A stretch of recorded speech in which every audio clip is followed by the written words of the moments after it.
Bonjour et bienvenue dans cette deuxième partie du blog dans laquelle nous allons apprendre à créer un espace utilisateur et permettre à ces utilisateurs de se connecter, d'accéder à l'espace pour pouvoir faire ensuite des publications. Donc pour la récente partie de la vidéo, on avait juste listé les posts, les dernières publications et aussi on avait permis à ce qu'on puisse accéder aux détails des différentes publications. Donc pour enchaîner sur la suite, on va juste se rendre sur la page index.php et là où on a mis un nouvel article, nous allons ajouter un autre lien que nous allons créer. Nous allons mettre, pour ce lien-là, nous allons l'appeler Me connecter.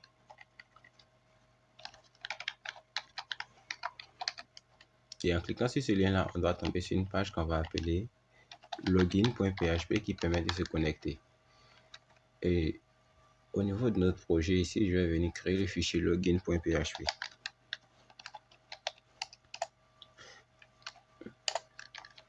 Une fois dans le dossier login.php, je vais juste venir au niveau du body et ouvrir ici un formulaire. Et l'action, je vais la laisser à vide. Et pour le moment, je vais mettre un label. Et à l'intérieur, je vais mettre, pour se connecter, on aura besoin de l'email. Je vais juste mettre l'email ici. Ici, je vais lui mettre une zone de saisie, une input de type texte. Et je vais copier ça et la dupliquer. Et cette fois, en dessous, ça ne sera pas email, ça sera mot de passe. Et le type du champ mot de passe, ça sera le type password. Et juste en dessous, je vais venir mettre un bouton de type submit. Et il aura pour titre me connecter. Et juste encore en dessous de ce bouton me connecter, on va mettre un lien pour lui dire pas de compte. Et ici, lorsqu'on clique sur le lien pas de compte, on va aller sur la page signin.php. Page que je vais empresser de créer au niveau de mon inflorescence, je vais l'appeler signin.php.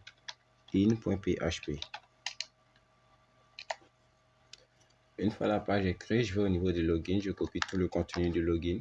Je viens la mettre dans signin.php. Et cette fois, c'est là, je modifie pas de compte par déjà un compte. Et là, je vais lui demander de me rediriger sur la page login.php.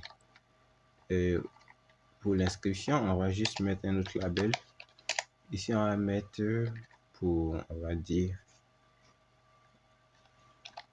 que l'utilisateur aura un pseudonyme qui va lui permettre de s'identifier. On va mettre ici un input ici de type test. Donc, si je fais ce que je retourne sur le site et que je clique sur me connecter, je tombe bien sur ce petit formulaire qui me permet de renseigner. Et si je clique sur pas de compte, je retombe sur la partie inscription. Donc, pour différencier un peu ça, je vais juste venir au niveau de juste avant le formulaire. Chaque formulaire, je vais mettre ici un titre et ça sera inscription. Et aussi au niveau du login, je vais juste venir mettre aussi un H1 et ça sera connexion.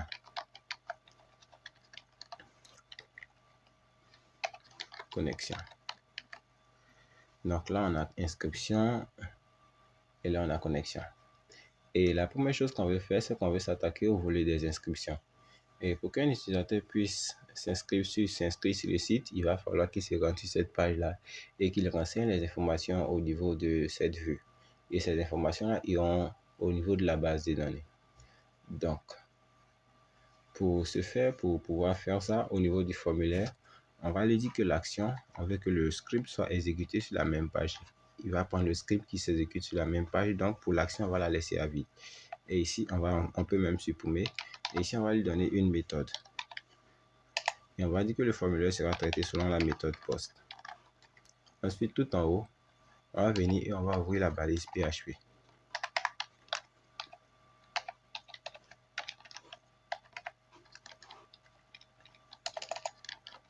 Une fois la balise est faite, la première chose à faire, c'est de vérifier que l'utilisateur a cliqué sur le bouton qui s'appelle Me connecter.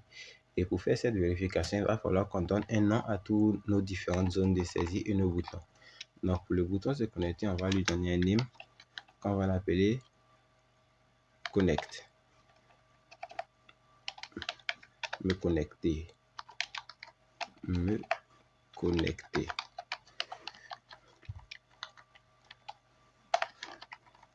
Et pour la zone de saisie du mot de passe, on va lui donner un nom qu'on va appeler password. Et on va faire pareil aussi pour l'email qu'on va lui donner le nom de email. Et là, je me suis trompé de fichier, je suis dans login.php au lieu d'aller au niveau des sign in. Donc, je vais juste fermer ça au niveau des sign in. Je vais rapidement définir le name. Ici, le name, ça sera pseudo. Ensuite, le name, ça sera email. Et pour finir, le name du password, ça sera password. Et ici, le name du submit, ça sera inscrit. Et on va juste aller au niveau de l'autre code tout là-haut. Et on va ouvrir la balise PHP.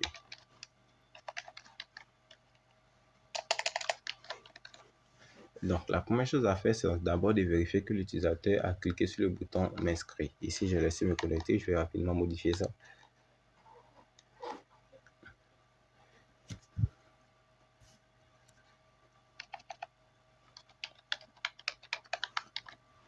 La première chose à faire, c'est de vérifier que l'utilisateur a cliqué sur le bouton m'inscrire.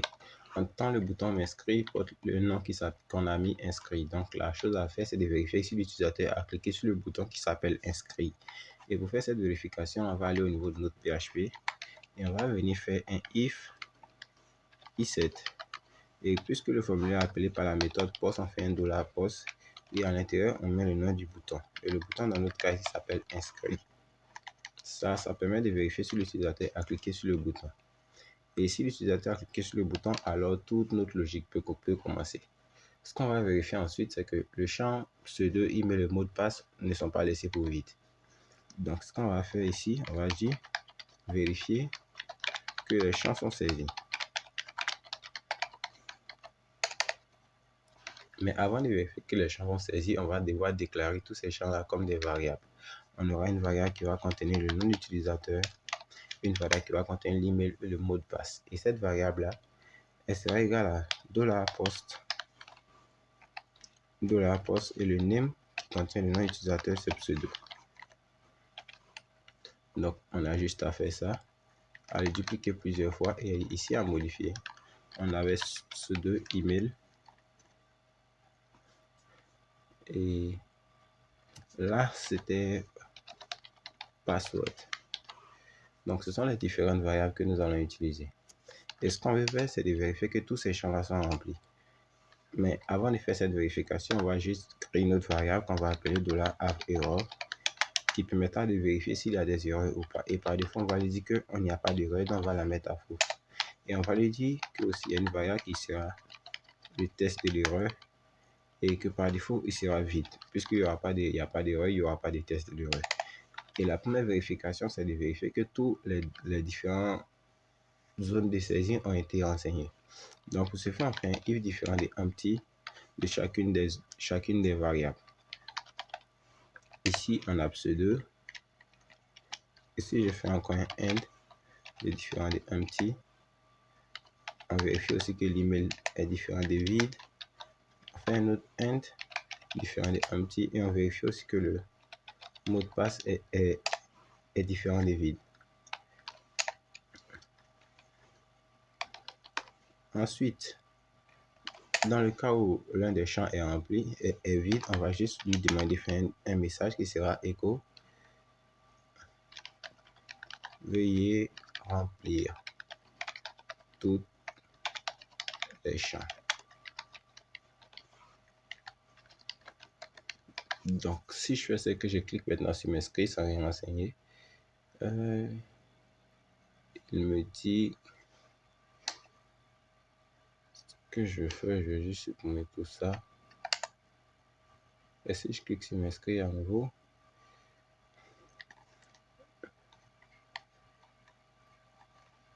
le formulaire va falloir, faut que je définisse la méthode et la méthode ici ça sera post. Donc si je retourne ici que je clique à nouveau sur m'inscrire, j'ai bien veuillez remplir tous les champs qui apparaissent tout là. Et une fois que j'ai vu, et dans le cas où l'utilisateur n'a pas rempli l'un des champs, je vais faire passer la variable qui contient les erreurs à vrai. Donc ici, error égale à true. Et ici, le test de l'erreur, ce sera $text erreur qui sera égal à veuillez remplir tous les champs.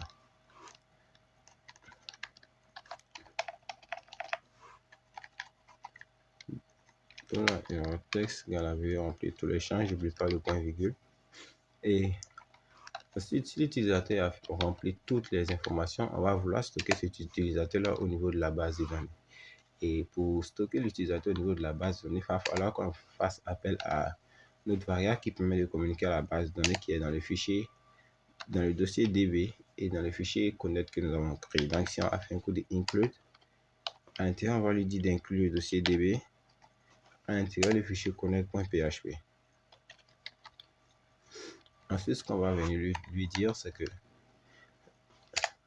pour insérer l'utilisateur, on va lui dire qu'avant d'insérer l'utilisateur,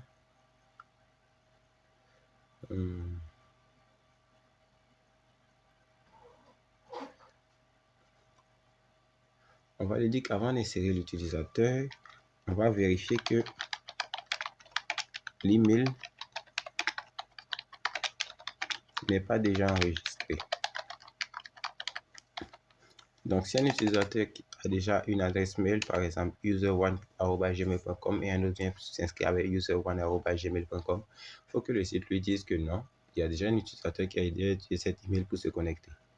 Donc, pour cela, on va vérifier que l'email que l'utilisateur a tapé n'est pas déjà enregistré. Donc, ici, on va créer une variable qui sera de la verif email qui sera égale à quelque chose de vide. Et pour le moment, on va se rendre au niveau des fonctions des fonctions. On va voir qu'on a créé une fonction qu'on a appelée recup élément et c'est celle-là qu'on va utiliser. Et j'oublie pas de venir tout le temps pour inclure la fonction.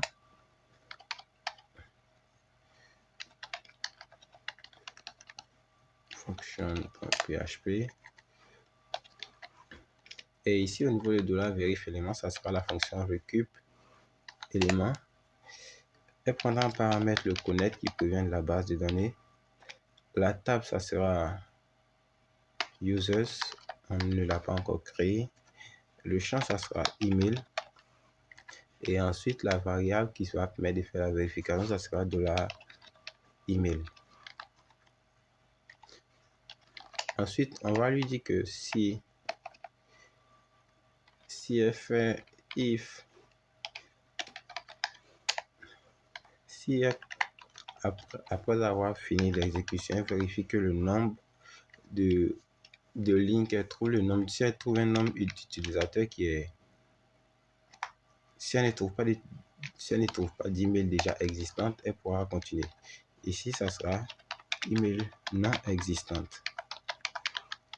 Et dans le cas où elle trouve une adresse mail déjà similaire, la variable error repasse à vrai. Et ici, la variable text error devient adresse mail existante. Choisissez une autre.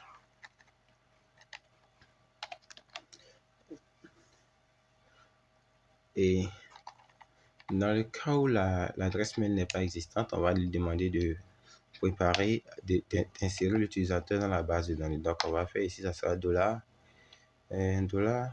on va mettre insert users, ce sera le nom de la variable.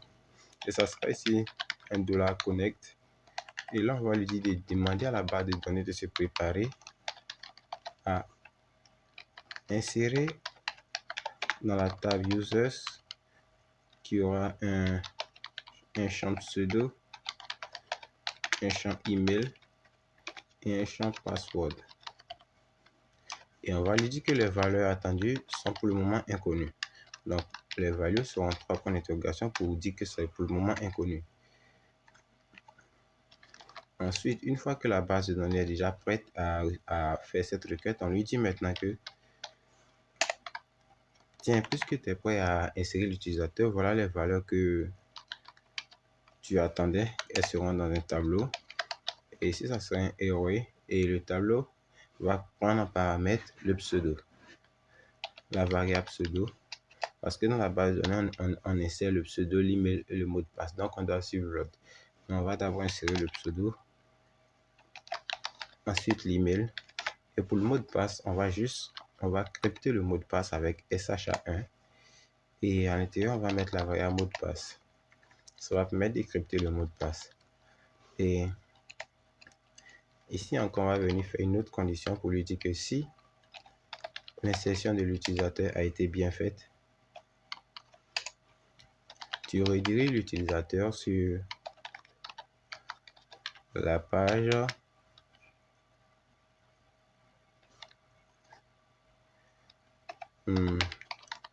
index.php.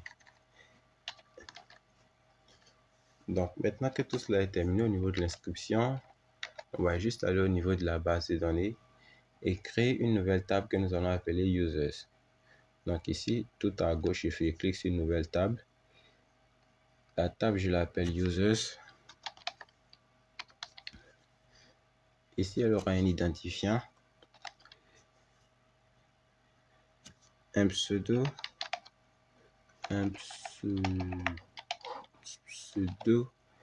pseudonyme, une adresse email et un dernier champ qui est le champ mot de passe. Et pour le champ mot de passe, on va le laisser à texte pour que l'utilisateur puisse saisir autant de données qu'il veut. Pour le mot de passe, pour le pseudo, on va mettre aussi en varchar. On va dire que pour le pseudo, on veut un maximum de 50 caractères. Pareil aussi pour l'email, on veut un maximum de 50 caractères. Et pour l'identifier, on doit la mettre en auto-increment.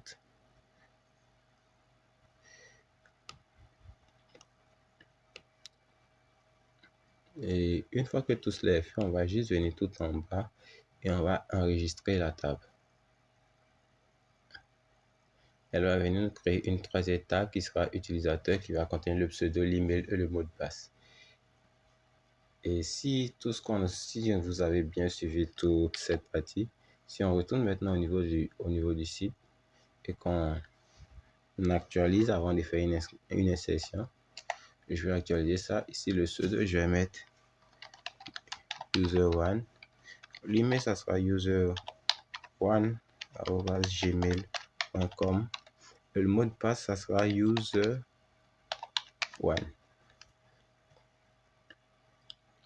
Et si je clique sur m'inscrire, il me redirige bien sur la page index.php. Ici, je mets un jamais. Et si je vais au niveau de la base de données, j'ai bien l'utilisateur user1 qui a été créé avec son nouveau mot de passe.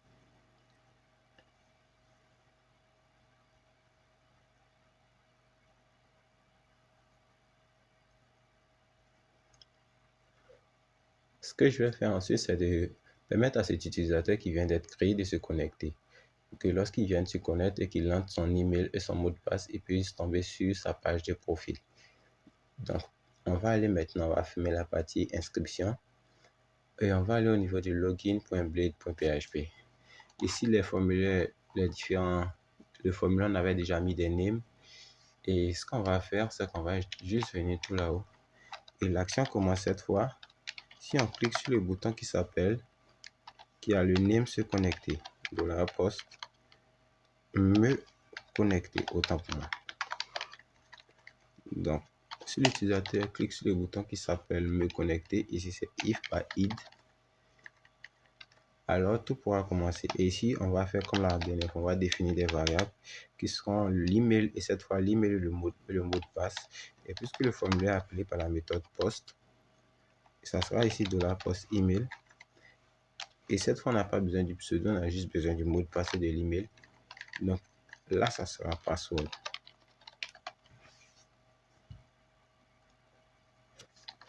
Donc, on a juste à faire la même vérification pour savoir si les champs sont remplis ou pas. Donc, on fait un if différent de empty de $email Et cette fois encore, on fait un différent de empty de $password.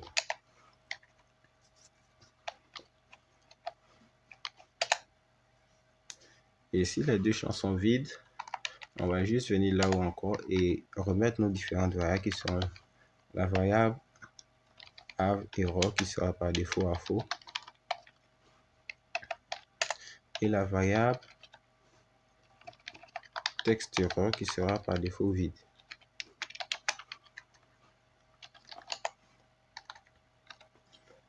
Donc si les deux sont vides, alors on pourra continuer. Dans le cas contraire, la variable have error sera vraie, c'est-à-dire il y aura une erreur et le test de l'erreur ça sera veuillez remplir tous les champs. Et dans le cas où l'utilisateur a bien renseigné son mot de passe et son email et son mot de passe, il faut qu'on puisse prendre les données qu'il a saisies pour aller les comparer à celles qui sont dans la base de données. Et pour faire cette comparaison-là, on peut utiliser les fonctions. On va encore utiliser une fonction. Donc ça sera verif. Et ça sera, on va faire la vérification sur l'email d'abord pour commencer. Donc ça sera de la vérif email. Et ça sera la même variable qui sera le cube élément qui va prendre en paramètre le connect. La table ici c'est users. Le champ ici c'est email. Et où est-ce que je suis? Et la clé de vérification ici c'est $email.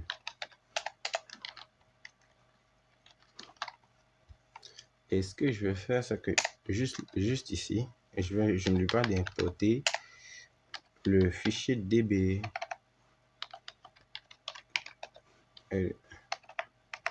db/connect.php.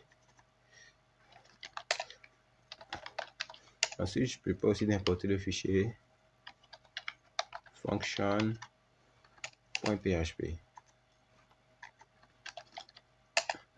C'est très important, faut pas oublier de les inclure. Et une fois que cela est fait, on va juste venir faire encore un row count. On va juste vérifier le nombre de lignes trouvées lorsque l'application a comparé l'email de l'utilisateur à celle qui existe dans la base de données. Donc ici, ça sera if $verif email row count est égal à 0, c'est-à-dire si il n'a trouvé aucun enregistrement, la variable qui contient les erreurs devient vraie. Et si la variable qui contient l'erreur du test, c'est aucun compte associé à cette adresse. Aucun compte associé à cette adresse. Aucun compte associé à cette adresse. Et sinon, dans le cas où l'utilisateur trouve un enregistrement, il a juste à parcourir les différents enregistrements. Donc pour parcourir, on va juste faire une boucle. On va lui dire un for each de $verif email as $result. On va lui dire tu parcours tous les différents enregistrements que tu as trouvé. Et maintenant, tu fais une condition. Si le résultat qui vient sous forme de tableau, tu vérifies dans la colonne mot de passe. Si le mot de passe qui est dans la base de données est identique au mot de passe que l'utilisateur a tapé, et on n'oublie pas de crypter le mot de passe. Si ça correspond au mot de passe crypté de l'utilisateur, alors tu retournes le suivant. Et sinon, la variable have égale à vrai, c'est-à-dire l'utilisateur s'est trompé dans son mot de passe, et le $text error, ça est mauvais mot de passe. Et ce qu'on va aller faire, c'est qu'on va aller tout en bas ici. Et juste avant le formulaire, on va ouvrir la balise PHP. Et on va venir ici, on va juste dire if set le $have error, c'est-à-dire si la variable qui contient les erreurs existe, on va juste dire d'afficher juste la variable qui contient le du texte. Donc, je vais juste faire ça. Je vais juste ici venir mettre une adresse mail qui n'existe pas. Je mets un faux mot de passe. Et là, il me dit que c'est pas un raw coin. Raw count. Là, c'est un raw count. Je me suis trompé lors de la saisie. Si je refais ça, il me dit aucun compte associé à cette adresse. Et si cette fois-ci je sais user one et que j'essaie un faux mot de passe, il me dira que c'est un mauvais mot de passe que j'ai tapé. Ensuite, si l'utilisateur a mis le bon mot de passe, il va falloir qu'on puisse le conserver et signifier à notre site web que cet utilisateur-là est connecté, est à présent connecté. Et pour conserver les informations d'un utilisateur sur un site, lorsqu'on utilise du PHP, on utilise les variables de session et les cookies. Donc, pour dire en un mot, les sessions sont des choses qui permettent de faire transiter des informations d'une page à une autre pendant une durée vraiment très grande.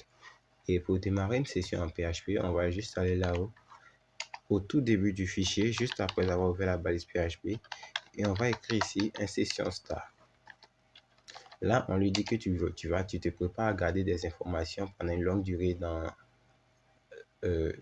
sur le site web. Mais ces informations-là, elles vont te venir plus tard. Et cette fois, lorsque l'utilisateur entre le bon mot de passe, on va vouloir conserver son nom, son pseudo, son email et son statut. Donc ici, ce qu'on va faire, c'est que ça sera, on va utiliser cette variable de session qu'on a démarré là-bas. Cette fois, on l'appelons globalement que c'est de la session. Et cette variable de session aura un nom, elle va contenir le pseudo. Et ce pseudo-là sera celui qui provient de la base de données, qui sera $result pseudo. Et on va juste faire la même chose pour conserver aussi l'email de l'utilisateur. Donc, on conserve là l'email de l'utilisateur. Et une fois qu'on a fini de conserver l'email et le pseudo de l'utilisateur, on va venir créer une autre variable de session qui va permettre de connaître le statut de l'utilisateur. Donc, ici, cette fois, ça sera de la session. On va dire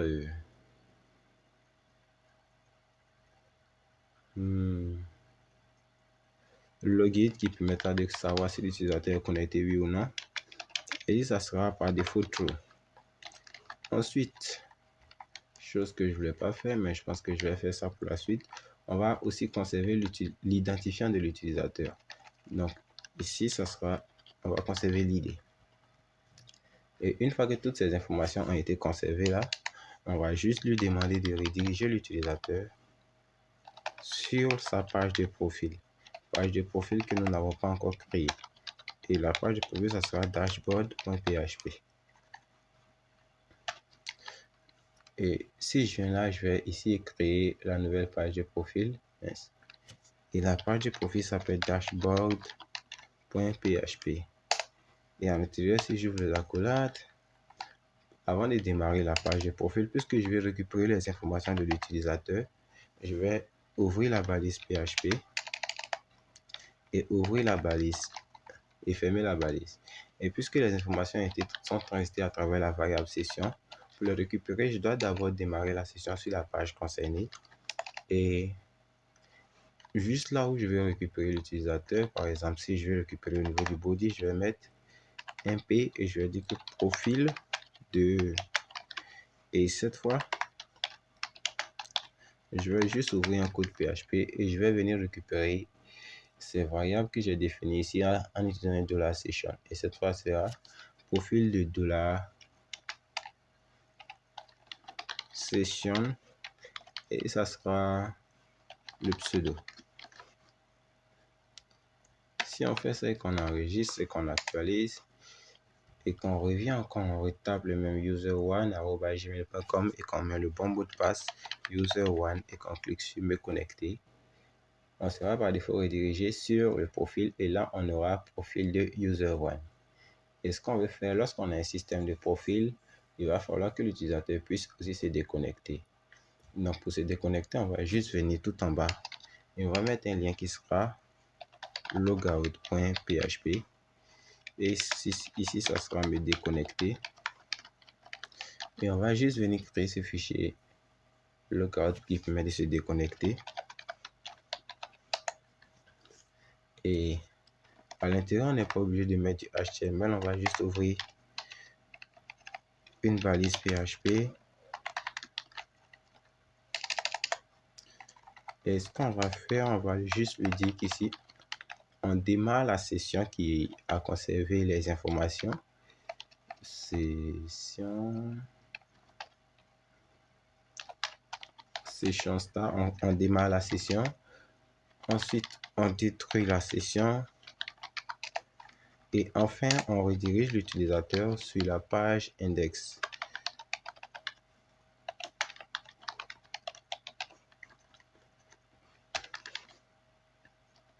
Donc, si j'actualise, j'ai bien le bouton me déconnecter qui apparaît tout en bas.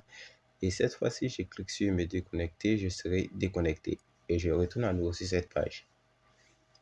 Une autre chose qu'on doit vérifier, c'est que dans le cas où l'utilisateur connecté, dans ce cas-là, user1@gmail.com et ici, on a bien rentré son user1 comme mot de passe. Si l'utilisateur est connecté, il faut qu'il n'y ait plus la possibilité de retourner sur la page login et la page inscription. Et pour faire ça, on va au niveau de notre code. Sur la page login, on va juste venir tout en haut. Et ici, on va lui dire que puisqu'ici, on a démarré la session et qu'à travers cette session, on a mis une variable login qui permet de savoir si l'utilisateur est connecté ou non.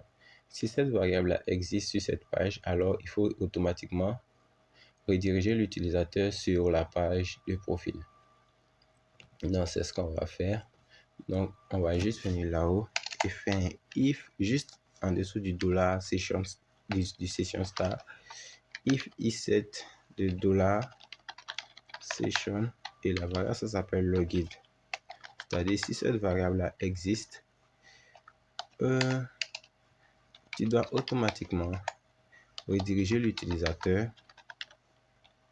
sur la page dashboard.php.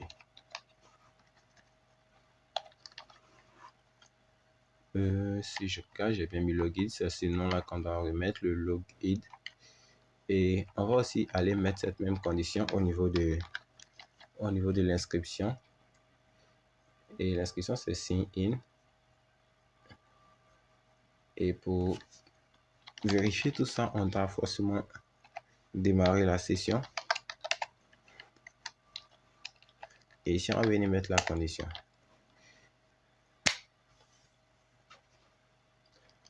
Donc, cette fois-ci, l'utilisateur est connecté, que je rafraîchis le guide, je suis automatiquement redirigé sur mon dashboard. Et si j'essaie encore d'aller sur la page sign in, je suis automatiquement redirigé sur mon dashboard, mais j'ai la possibilité de retourner maintenant sur ma page index. Et là, vous voyez que lorsque je suis sur ma page index, j'ai me connecter qui continue d'apparaître. Une fois que l'utilisateur est connecté, on ne veut plus que le mot me connecter apparaisse, mais vers mon profil. On veut remplacer ce lien-là par le lien qui mène vers le profil de l'utilisateur. Donc, ce qu'on va faire, on va aller au niveau du index.php et tout en haut, on va démarrer la variable de session qui va permettre de vérifier si l'utilisateur est connecté ou pas. Une fois que la variable de session est mise, on va juste venir ici et ouvrir la balise PHP.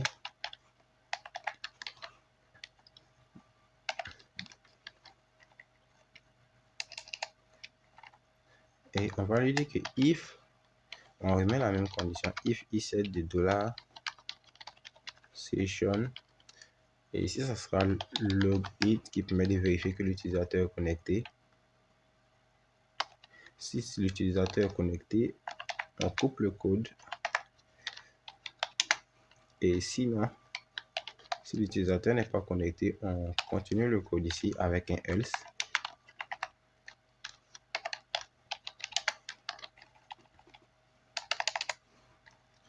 Et lorsque l'utilisateur n'est pas connecté, on affiche me connecter.